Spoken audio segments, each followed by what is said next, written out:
पानी की तरह बहाया गया। ये है सौरभ जिसकी शादी हुई, फुल स्क्रीन लीजिए जरा।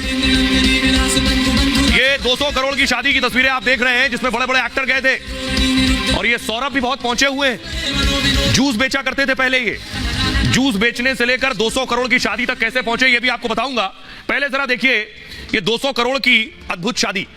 दुबई में Mahadev book app promoter Saurabh Chandrakar की शादी हुई। इतनी आलीशान शादी कि उसमें 200 करोड़ रुपया खर्च हो गया। फरवरी में हुई इस शादी कार्यक्रम में बॉलीवुड के कई सितारों ने परफॉर्म किया। यह संयुक्त अरब अमीरात यूएई के रैक यानी रास अल खैमा में शादी हुई। शादी समारोह में महादेव ऐप के प्रमोटरों के ने लगभग 200 करोड़ रुपए नगद खर्च किए। शादी समारोह में परफॉर्म करने के लिए कई बॉलीवुड हस्तियों को बुलाया गया था। दावा है कि मुंबई की एक इवेंट कंपनी ने उन कलाकारों को इसकी फीस दी थी। ईडी के मुताबिक महादेव बुक के 2 प्रमोटर सौरभ चंद्राकर और रवि उप्पल ने यूएई में दरअसल इस शादी का आयोजन किया था। साम्राज्य अपना बना लिया है यूएई में। ये दोनों यूएई के दुबई से ऑपरेट करते हैं अपने काम को।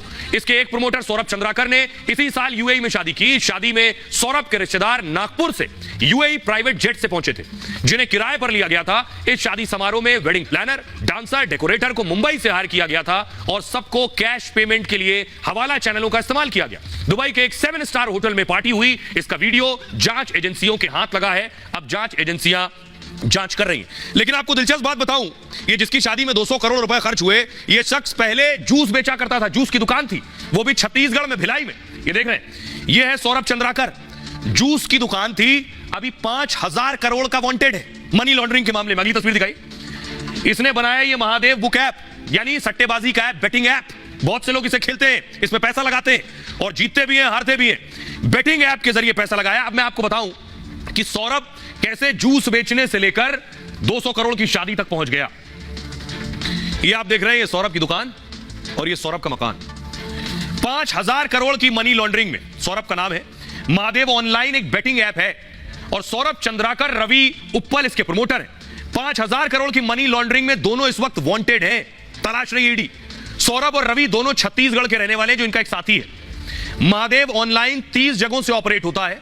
दुबई से एक बेटिंग ऐप का संचालन किया जाता है। ये दुबई में ही रहता है। दोनों प्रमोटर दुबई में रहते हैं। भारत के कई शहरों में इसके सेंटर बने हुए हैं। फ्रेंचाइजी को 70 से 30% का ये लाभ देते हैं। पिछले साल दिसंबर से इस केस की जांच चल रही है।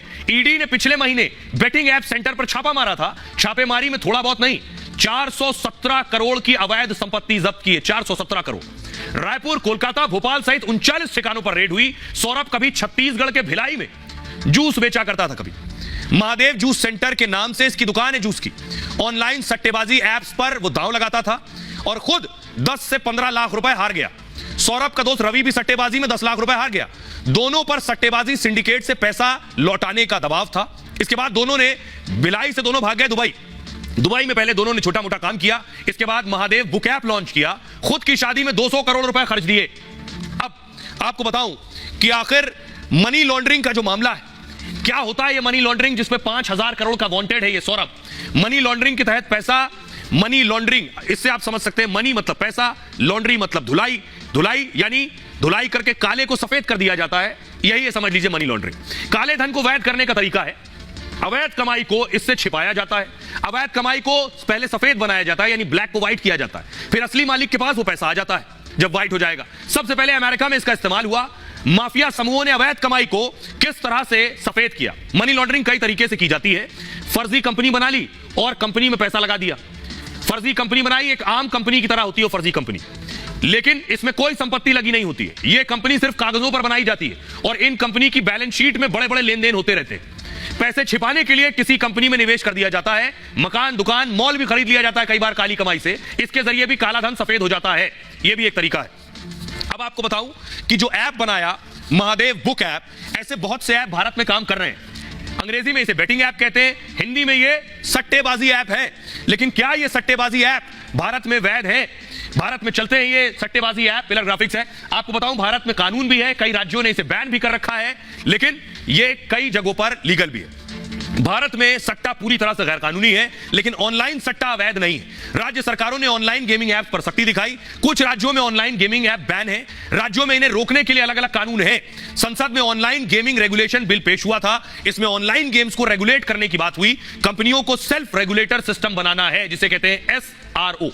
लेकिन इसको लेकर कोई मजबूत कानून नहीं है अब तक। इसी का फायदा उठाकर यह धंधा फल फूल रहा है। ऐसे ऐप में घंटों में करोड़पति बनाने का सपना दिखाया जाता है। एक मैच में अरबों रुपए लगाए जाते हैं। सुनिए एक्सपर्ट वेद भूषण साहब क्या कह रहे हैं इस मामले में। देखिए, प्रमोटर्स तो भागे हुए हैं, उसके अलावा जो रणधीर कपूर है, जो फिल्म इंडस्ट्री के बहुत बड़े जानी पहचानी हस्ती है, कपूर फैमिली से बिलोंग करते हैं, अब उनको ईडी का नोटिस आ गया है।